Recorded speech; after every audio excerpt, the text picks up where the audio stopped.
بسم اللہ والصلاۃ والسلام علی رسول اللہ۔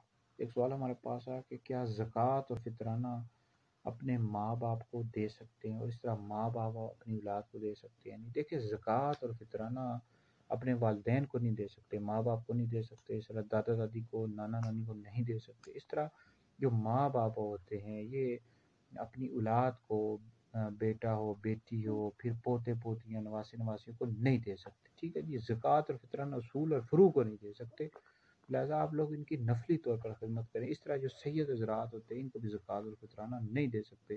اس طرح عباسی ہو گیا، علوی، جو بنو ہاشم کے 5 خاندان ہیں، آل عقیل، آل علی، آل عباس، آل جعفر، آل حارث، ان 5 خاندانوں کو بھی زکوٰۃ اور فطرانہ نہیں دے سکتے۔ سادات سید حضرات کو بھی نہیں دے سکتے۔ ان حضرات کے آپ لوگ نفلی طور پر خدمت کریں، ٹھیک ہے جی۔